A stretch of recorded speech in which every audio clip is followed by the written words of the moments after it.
Alcoholics మద్యపానం మానివేయడానికి alcoholics anonymous కార్యక్రమం ఎంతగానో దోహదపడుతుందని కాకినాడ రంగరాయ వైద్య కళాశాల అసోసియేట్ ప్రొఫెసర్, కాకినాడ ప్రభుత్వ ఆసుపత్రి సైక్రియాట్రిక్ వైద్యులు డాక్టర్ వి వరప్రసాద్, జిల్లా red cross society chairman YD Ramarao, secretary K Sivakumar, వలసపాకల ప్రభుత్వ de addiction centre incharge counsellor Madhusudan రావులు పేర్కొన్నారు. కాకినాడ గాంధీనగర్లో రెడ్ క్రాస్ భవన్లో ఆల్కహాలిక్స్ ఎనానిమస్ కాకినాడ గ్రూప్ 21వ వార్షికోత్సవం ఘనంగా జరిగింది.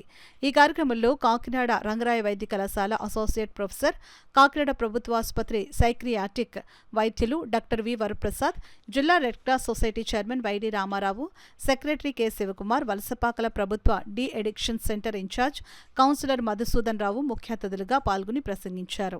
ఈ కార్యక్రమంలో కాకినాడ, తిమ్మాపురం, పిఠాపురం, సామర్లకోట, యానం, తుని, పాయకరావుపేట, నర్సీపట్నం, కింతలే, విశాఖపట్నం, శృంగవరపుకోట తదితర ప్రాంతాలకు చెందిన ఏఎస్ సభ్యులు, ఆల్ ఎనాన్ సభ్యులు, ఆల్ టీన్ సభ్యులు తదితరులు పాల్గొన్నారు.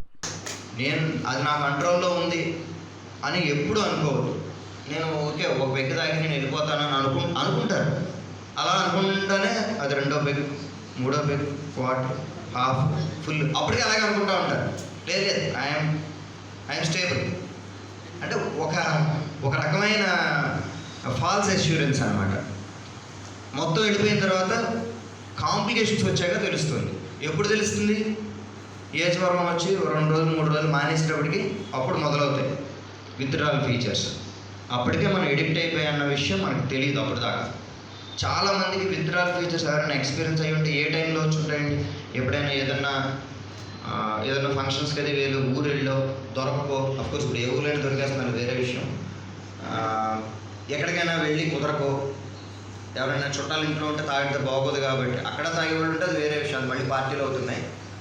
అలాగో లేదంటే జ్వరం ఏదైనా వచ్చి హాస్పిటల్లో ఉంటాను, లేదంటే ఎమర్జెన్సీ ఆపరేషన్ అయ్యి కామన్గా ఎక్కువగా చూసేది ఎప్పుడంటే యాక్సిడెంట్, తాగేసి ఆ ఆల్కహాల్ మధ్యలో యాక్సిడెంట్స్ అయ్యి హాస్పిటల్ అడ్మిట్ అయినప్పుడు 3వ రోజు 4వ రోజు ఆ మందు ఎఫెక్ట్ ఎంత భయంకరంగా ఉందనేది 3వ రోజు 4వ రోజు బయటకు వస్తూ ఉంటుంది. అప్పుడు దాకా తెలియదు వాళ్ళకు కూడా. ఆల్కహాలిక్ ఎనానిమస్ ఏం జరుగుతుంది అని ఒకసారి చైర్మన్ గారు అన్నప్పుడు, ఏం జరుగుతుందంటే మేము వెళ్ళిపోయేటప్పుడు వాళ్ళు వస్తున్నారంటే కూర్చొని మాట్లాడుకుంటున్నారు. మరి ఏం జరుగుతుందంటే ఇవాళ చూసాం ఏం జరుగుతుందన్నది. చక్కగా మీరందరూ ఇక్కడ సమావేశం ఏర్పాటు చేసుకొని ఇక్కడ జరిగినటువంటి మార్పులు, మీ అనుభవాలు, మీ స్వీయ అనుభవాలు మీరు చక్కగా విన్నవించుకోవడం, ఇక్కడ మా ముందర ఇది చెప్పడం చాలా సంతోషకరమైంది.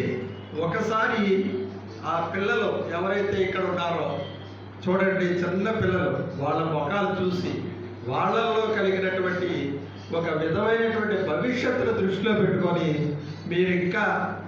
మీరందరూ మహనీయులే, చాలామందిని మహనీయులుగా చేస్తారని చెప్పేసి నేను కోరుకుంటూ, మాకు ఈ రెడ్ క్రాస్ తరఫున మేము ఇచ్చినందుకు మంచి యాక్టివిటీ జరుగుతుంది అనే ఒక సంతోషకరమైన భావంతో మేము ఇంటికి వెళ్తాం.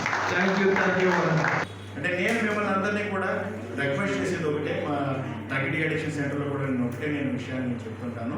పెద్దలైనటువంటి మరి మా సైకాలజిస్ట్ అయినటువంటి సుందరరాజు గారు, మేడం గారు మంచి సదుద్దేశంతో ఆ యొక్క సెంటర్ని వారు ప్రారంభించారు. ఎంతోమంది ఈరోజు శిక్షణ పొందుతున్నారు, ఎంతోమంది మత్తు పదార్థాల నుంచి వాళ్ళకి మ్యారేజ్ అయ్యి బయటికి వెళ్ళి అటువంటి వాళ్ళు ఎంతోమందిని మళ్ళీ సెంటర్కి తీసుకుని రాగలుగుతున్నారు, వారు జ్యోతిని సహాయం చేస్తున్నారు. కాబట్టి మీ అందరినీ నేను కోరుకునేది ఒకటే, మీరు చాలామంది సోబర్ అయ్యారు, రిలాక్స్ అవ్వకుండా దాన్ని కొనసాగిస్తున్నారు. మరి పెద్దల రంగారావు గారు గత 20 సంవత్సరాల నుంచి దాన్ని జోలికి వెళ్ళలేదంటున్నారు, పెద్దలైనటువంటి వారు కూడా చెప్తున్నారు. మీరు చేయవలసింది, ఇంకనూ ఈ విధంగా బాధపడుతున్న వాళ్ళు ఎవరైనా ఉంటే, ఇటువంటి సమాజంలో మాదక ద్రవ్యాలకి, మత్తు పదార్థాలకి బానిసలైపోయి ఏం చేయాలో, ఎలా పోవాలో దాని తెలియనటువంటి స్థితిలో ఉన్నవారిని మీరు ఒక్కసారి వాళ్ళని ఎడ్యుకేట్ చేసి, ఏ కానీ డి అడిక్షన్ సెంటర్ కానీ లేకపోతే పెద్దలైనటువంటి చాలామంది ఉంటారు, వారి దగ్గరికి ఒకసారి తీసుకుని వస్తే వారు కౌన్సిలింగ్ పొందుతారు. వారు కూడా మనలాగే సమాజానికి ఉపయోగపడేటువంటి గొప్ప పౌరులుగా ఉంటారు. మీరు ఒక వేదిక ఇచ్చి ఇవన్నీ ప్రొవైడ్ చేసి బాగా ఉండాలని ఆయన మా పక్కన ఉన్నటువంటి మీరు అందరూ బాగుంటే మేము బాగుంటామనే కోరికతో చేస్తాం. మీరు కూడా దానిని నెరవేర్చాలనేది మా కోరిక.